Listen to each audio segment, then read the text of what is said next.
Hello, how are you? My name is Liz Weir. I'm going to read you a new story.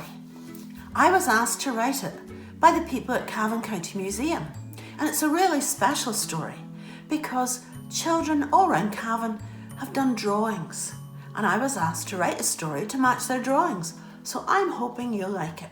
You're the very first people ever to hear it. It's called A Cavan Adventure.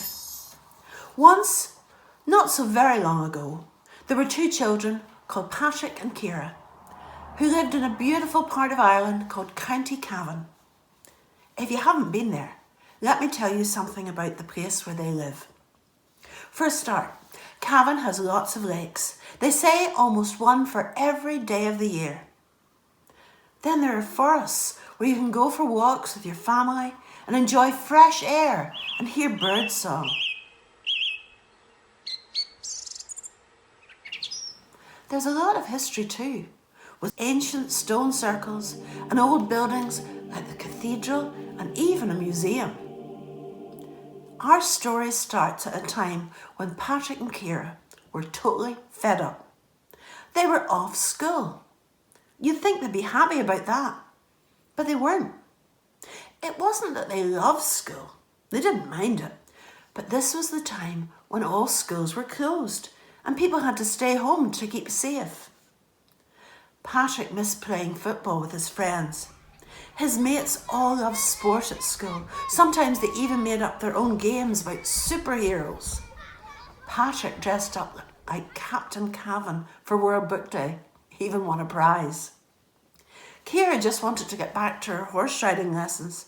She loved going to the equestrian centre. She was scared her favourite pony would forget about her. Both of them missed seeing Granny and Granda.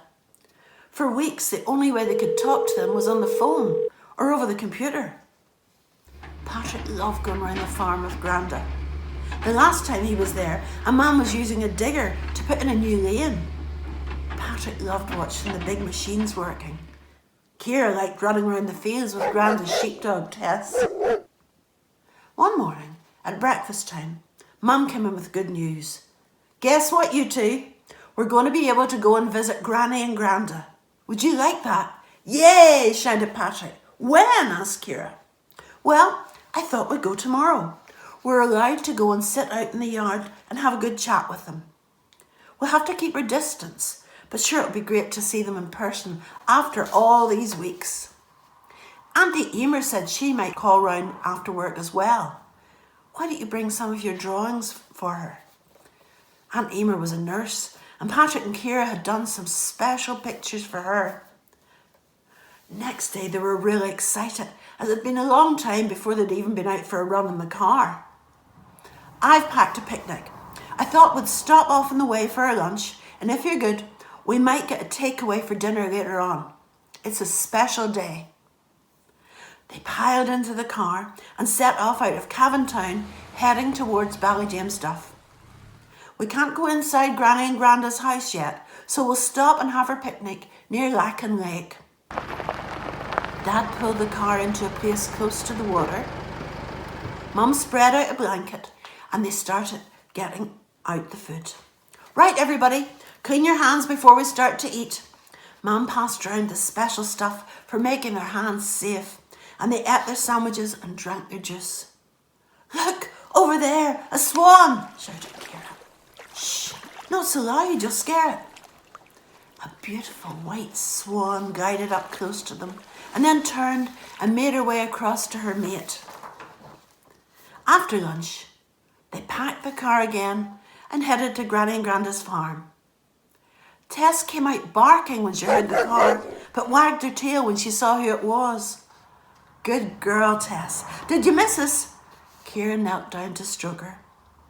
I'm sure she did. We certainly missed you all, said Granny, who was sitting on a bench at the back door. We're lucky to have this grand weather. It was really sad not being able to hug Granny and Granda, but they all sat around the yard and had a great chat. Just then, another car drove in and beat the horn. It's Auntie Emer, shouted Patrick. Why is she not getting out of the car? Mum said, Emer's just coming from work in the hospital. She needs to go home and change.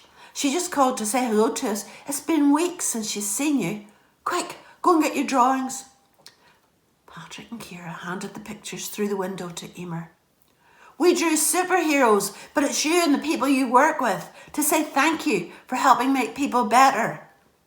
Everybody started to clap, and they could tell Emer was pleased. After a good long chat, Mum said, time we were heading home now. We don't want Granny and Granda to stay out too long. It's turning colder now. I'll tell you what, said Granny. I think we should plan to have a really good day out once things get back to normal. Ciara, you didn't get a proper birthday party this year because of all this. You can choose where. Ciara knew exactly where she wanted to go. Erica's Fairy Forest. I love it there. Everybody agreed. That would be a great outing. Something to look forward to. After lots of waving, it was time to get into the car and head back to Cavan. Patrick and Ciara dozed off and woke up just as they reached the drive-through. Perfect timing, said Mum. By the time they ate their food, it was almost dark.